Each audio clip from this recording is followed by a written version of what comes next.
Hello guys and welcome back to the channel, or welcome if you're new. Another video coming off the back of another massive week in the Premier League football in the title race for Arsenal, Manchester City and Liverpool. And it's one that, the weekend went the way that pretty much every Arsenal fan would have hoped. Arsenal hosted Brentford on the Saturday in a game that was quite simply a must-win before Liverpool and Manchester City faced each other at Anfield. And a win we did get in the end, thanks to an 85th minute winner by the boy Kai Havertz, who, let's say it as it is, someone who I would say pretty much 95% of the fan base didn't want, including myself. Took a little while to, start playing well, in my opinion, Kai Havertz. But I think now he's at a point where he is turning people around and he is changing people's minds. He's playing a lot better overall, but now he's starting to contribute with goals. Got his 8th goal of the season. Scored another winning goal like he did in the reverse fixture against Brentford. So, he's earned us 6 big points against Brentford this season. And who knows, that could be a massive difference in the title race, hopefully, if we, somehow do go on to lift the Premier League title, which I still think is a way off. But we're going the right way about it. And thankfully for us, Liverpool and City played out a 1-1 draw on Sunday in a game that, was a brilliant game to watch. And I'm so glad that we could watch it and enjoy it, knowing that Arsenal done their job the day before. And now Arsenal are currently sitting top of the Premier League table, level on points with Liverpool, top on goal difference. And with City a further point behind us. And now it's getting to a point where, the next 2 games of our season are by far the biggest of our season, and probably 2 of the biggest games this team's ever played together. But before we go into looking forward to Porto, and we'll briefly talk on our next Premier League game against City, let's just go through the Brentford game. A game that I was lucky enough to get tickets to go to. The atmosphere was brilliant, and it was a game that I think... you could kind of sense it was going to be a tougher game. Obviously, lately we've been absolutely blowing teams away and smashing them to pieces. But I just always thought Brentford would really make it tough for us, and they really did. But we did manage to get a fairly early goal through Declan Rice, who's in really good form as well at the minute, managing to score in back-to-back games in the first time in his career, getting his 6th league goal of the season. A nice header, a good cross from Ben White, who... had a brilliant game, was probably my man of the match in my opinion. And then, we were doing fine. And, it was all going well. We weren't necessarily creating bundles and bundles of chances, but we were fairly comfortable on the ball. Brentford wasn't creating too much. And, it was a big game for Aaron Ramsdale that we spoke about before in the preview. Said it might be quite an emotional game for him. And I think it was. Being there, if you watch it on TV, you probably heard it. When his name got called out, like they do when they announce the team, as the teams come out, and the announcer said, obviously, Aaron Ramsdale, he got by far the loudest cheer in the stadium. You saw him, he kept tapping the badge and clapping the fans. You could tell it meant a lot to him. The fans were singing his name in the first half. He was in goal at the end where I was sitting, so he was getting a hell of a lot of love from the fans. And it was going okay for him, He made this one brilliant throw where he caught the ball and sent Trossard off. Trossard was a bit quicker. Maybe if Martinelli was on, could have been something that he may have ended up getting an assist for. But the attack did break down. But then it all just went Pete Tong for Aaron Ramsdale. Right before half-time, probably like the 46th minute. He gets the ball back from Gabriel, sorry. And you could see it coming a mile off. Me and my brother were sitting there. And as soon as he touched the ball and he took that extra second, we both said, oh no. And you just saw Johan Wissa closing him down as he's gone to kick the ball. Obviously, Vissa's managed to get there, slide and block the ball and send it into Ramsdale's net. And... as soon as it happened, not only, of course, I was angry and I was pissed off at the fact we just let them back into the game right before half-time. But it was just such a silly mistake for me, man. And I felt so sorry for him. And, the players come running up to him straight away, tell him to get his head up and stuff. And you know, when he went into the dressing room at half-time, he must have felt so, so low, man. And it was a game that, from that moment on, not only was I desperate for us to win for, obviously, the league and our title challenge, but I really wanted us to win it for Aaron Ramsdale. And in the second half, he did play his part, made 2 very good saves, one in particular from Ivan Toney. I was right behind this ball when he's hit it. Ivan Toney's hit this ridiculous shot on the half volley from about 40 yards out on his weaker left foot. And the way he's cut across it, and it's going in the whole way, and I had my head in my hands, thought, oh no, surely not. And Ramsdale's managed to tip it wide. And then he saved another header from close range. 2 very, very good saves. And, you know, I've seen some people say that Raya probably wouldn't have made the first mistake, but he might not have saved them 2 goals either. Them 2 efforts, should I say. And I think that's a little bit harsh on Raya, but I get it. And I kind of a little bit agree, because I still think we don't really know how good of a shot stopper Raya is, because he has such little shots to actually deal with. But we definitely saw the best and worst of Aaron Ramsdale. And, you know, as the time was ticking on, he must have been really, really worried that we were going to drop points. And it would have been a disastrous for him, because it would have been like Arsenal were on this amazing run. Ramsdale comes in, gives away a goal, and we drop points. So, but thankfully, that wasn't the case, because in the 85th minute, Ben White, with a nice bit of link up down the right-hand side with him and Odegaard. You know, when we start struggling for goals, or just in general, most of our best attacking football comes from that sort of trio down the right of Odegaard, Saka and Ben White. And then Ben White puts in a perfect cross. Havertz arriving in the box late. Powerful header into the, well, I say to the top corner. Flecken did get a hand on it, but he couldn't do anything with it because of the power of the header. And that puts us 2-1, and the stadium went crazy. And then thankfully we managed to see it out for 3 massive points. And then, like I said, then we could just sit back and watch yesterday's game between Liverpool and City. That did go our way. We was obviously top of the table overnight. City went 1-0 up. And to be honest, I thought City would run away with it, because their team on paper was so much better than Liverpool's. Because Liverpool, obviously, as we all know, suffering with a lot of injuries. But Liverpool get an early penalty second half. McAllister puts it away. Brilliant penalty, by the way. And then in the second half, it looked like there was only going to be one winner, which, you know, Liverpool were really sticking it on them and could have possibly had a penalty at the end. Doku hits the post for City at the end, so it could have went either way. But thankfully, it went Arsenal's way and it stayed 1-1. Now, Arsenal will sit top of the table, and in a sense, the league's kind of back in our hands. But like I said, we're only top on goal difference. It's very, very tight at the top at the minute. But it puts us in a good position. You know, I'd rather be at the top than be sitting at third. And now we've got Manchester City in our next game in 3 weeks, which obviously we will do a preview on closer to the time. But that's going to be the biggest game of the season.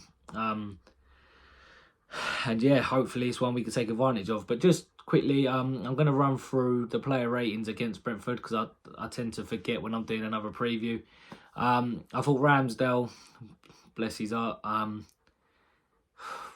like I said, it's so hard, because he did make 2 good saves and he played overall right, but that one mistake was so bad.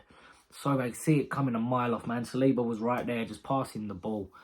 I'm going to have to give him a 6, but yeah, could have been really bad. If we hadn't have won that game, it would be a very, very different conversation. And look, I'm one to hold my hands up and say when I'm wrong. And I was very passionate about Aaron Ramsdale, saying he shouldn't have been dropped. And I was very passionate about him. I think Raya was an upgrade. But in recent months and weeks, I think I've been proved wrong. I think Raya's been really, really good. And that one mistake there, you can see why maybe Ramsdale just isn't in the team, because he done it again when he come in against Brentford before, and he nearly cost us a goal or 2 in the reverse fixture. So I think I was wrong, and Arteta got it right, which I'm happy to say. Anyway, right back, Ben White, best player on the pitch for me, man of the match, gets a 9. Saliba and Gabriel, I thought, dealt with Ivan Toney really well. Ivan Toney, you know, still had his moments, and he still won his headers and stuff, because he's just that much of a handful. One thing I do like about Ivan Toney is no matter what happens, you're always in a game. And I think that might have been one of the hardest games Gabriel and Saliba have had this season. I can't think of many other strikers giving them as much ag as he does. When you saw him play against Haaland, for example, at the Emirates, they dealt with Haaland a lot easier than they dealt with Ivan Toney. 100%. So, yeah, but anyway, I'd give them 2 and 8. Kivior, a little bit of a quieter game. I didn't think he was very good, to be honest. I thought he gave away the ball quite a lot, and quite sloppy, like needless times giving it away. Probably give him a 6. Jorginho, I thought was just typical Jorginho. Some brilliant passes, kept it ticking. Give him a 7. Declan Rice with another goal and just another brilliant performance. Give him an 8. Odegaard a little bit quieter, but I still think he was good on the ball. And he was still, he's still so hard to mark, and he does keep the ball very well. And he does play them nice passes that do cut open the team. He gets a lot of assists before the assist. So I'll give him a 7. Saka and Trossard, I thought they were both quite quiet. I'd probably give I'll probably give them both a 6. I didn't think any of them had a particularly great game. And Kai Havertz, I thought he was pretty good, but obviously the fact he scored a winning goal boosts him up. So I'll give him an 8. And it was good to see some of the subs come on. Obviously, Jesus got probably about 20 odd minutes. I thought he played relatively well when he come on. Reece Nelson got some minutes, which I think he did deserve. Who else? Partey, but I mean, Partey come on and touched the ball about 3 times and gave it away every time. Zinchenko's back, which I think is going to be really important for our next game. But yeah, overall, look, the most important thing was to win. And now that's 8 wins in a row. First time I think Arteta's done that as a manager. And now we crack on. But now we switch our attention to a different competition. Tomorrow night, Porto in the Champions League. We're 1-0 down on aggregate. And it's the biggest game of the season so far. I mean, I'm probably going to be saying that a lot because at the moment we're at a stage where pretty much every next game is the biggest game of the season so far. But this really is huge. This is where we're going to see what this team's really made of.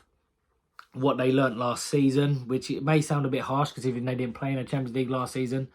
But they still learnt a lot of harsh lessons last season. And this is one, I think the experience of losing some of the games towards the end last season, the way we went out to Sporting in the Europa League and stuff. So really big game. It's one where we're going to see if the players we brought in with the Champions League experience, how much that they can help get this team over the line. Obviously, there's some players who've never played in it before, and this is their first season, first taste of knockout Champions League football. It's just huge. But on paper, it's a game we should be winning. So that's why it's so big. We have to get this win, and we have to be in the draw on, I think it's Thursday or Friday, for the, it's probably Friday, isn't it? We have to be in the draw anyway for the quarterfinals of the Champions League. It is absolutely imperative that we get through. And it's one where I think we might see some changes. And it's one I can imagine the Emirates being absolutely buzzing for. And it's just so big, man. It's so big. I can see the players being right up for it. And I can see it being tough, but I can even see it being really tough for Arsenal blowing them away early. I'm not sure how this is going to go. I'm really quite nervous about it, to be honest. But like I said, I think this game we will see changes in. I think you'll probably see the likes of Jesus come in. Obviously, he's not started a game for quite a while now. Only just recently come back from injury. But in the Champions League, Gabriel Jesus is a different beast. He's been absolutely phenomenal in every Champions League game he's played, pretty much. Seems to always be involved in a goal or an assist or both. He's just been utterly insane. So I can see him coming back in. I think Zinchenko comes back in because I think it's going to be one where we've got to get on the ball, and we're going to need him doing these little floating and getting here, there and everywhere, and popping up in different pockets, playing them line splitting balls. And we'll possibly try to think if Jorginho will stay in or not. I'm not too sure, to be honest, but I think this is just a massive game, and it's one where if I'm Arteta and Arsenal, just go at it full throttle, press the life out of them. Don't fall for their dark arts. You saw it in the first leg. They were going down for every touch. They were fucking buying so many fouls and stopping the game. Brentford done a very similar thing on Saturday. I think I saw the ball was only in play for Brentford, for about 51 minutes, something like that, or maybe even less. It was crazy, and that's exactly what Porto were going to do. They're going to frustrate the life out of us, but just don't give them anything silly, and hope that, we have to hope that the ref doesn't get conned by their stupid antics, to be honest. But go at it full throttle, press the life out of them, suffocate them, get an early goal. The crowd will be right behind the boys, and let's get through, man. This is a game where Fuck tactics. Fuck everything else. Just show how badly you want it, and you've got the better team, better players, and you should come out on top. And yeah, let's just go into the predicted 11 and the predicted score. Like I said, there's not too much for me to say on this, apart from the fact it is by far the most important game of the season, in my opinion. One of the biggest games this group of players have played until the next one, to be honest, against City. But this is absolutely huge. Full focus on it. Go and take it, man. Go and take it away from them. We got hit with a sucker punch in the last game. This leg should really be a draw. It should be 0-0 at the minute, but unfortunately we're trailing with them scoring like literally a last-second goal in the last game. Let's go to the Emirates. Let's get them to the Emirates and let's fuck them up, man. Right, starting 11, David Raya in goal, Ben White at right back, Saliba, Gabriel, centre-halves. Like I said, I think Zinchenko will come in. 1, for his experience in the Champions League. 2, for the fact of getting on the ball, dominating it, popping up in pockets, playing them balls that, you know, only he can really play through the lines, cutting teams open. So yeah, Zinchenko, if he's fit enough to, I think he comes in and starts. Hopefully we get the job done, and then you bring on Kivior a little bit later on in the game. Midfield, now midfield is one I really struggle with, because as much as I think he needs Jorginho for his Champions League experience, I also think is this one you sort of take the handbrake off and just sit with Rice there. But with Martinelli unlikely to play, I think Jorginho may just hold his spot for this. So Jorginho in the 6, Rice and Odegaard as the 2-8s, as Rice is in good goal scoring form and Odegaard's been playing well. And, you know, Jorginho being there gives them that sort of licence, especially Declan Rice gives him that licence to bomb on. Saka on the right wing, Havertz up top. And this is where I think we might see a change. I'm not too sure Trossard starts this game. I don't think he played too well. He done all right against Brentford, but I think you see Jesus come in for his quality in the Champions League and his experience, and I think he might play on the left wing. So I'm going to say Jesus on the left, Havertz up top, Saka on the right. Predicted score. This is a game, like I said, I'm really struggling with this. It could either be one we really struggle and maybe just nick it at the end, 2-0 or 3-1 or something.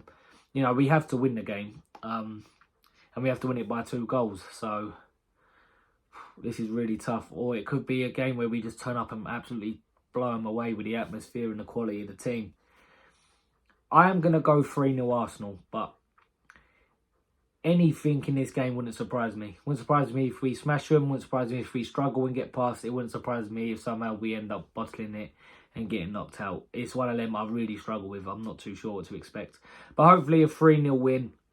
And then the boys have, 3 weeks off? Obviously there's an international break. And then we go to the Etihad to play Man City in an absolute massive game in the Premier League. I can't wait for it. But like I said, that's one we'll talk about at a later date. But yeah, let me know in the comments what you guys think. What do you think the team will be tomorrow? And your predicted scores, how you feeling ahead of it. I'm a nervous wreck, I'm not going to lie. All I can think of is getting work done tomorrow and getting home to watch it, because I'm absolutely shitting myself, to be honest. But yeah, let me know your guys' thoughts. Thank you all for watching. And yeah, talk to you guys soon. Thank you. Bye-bye.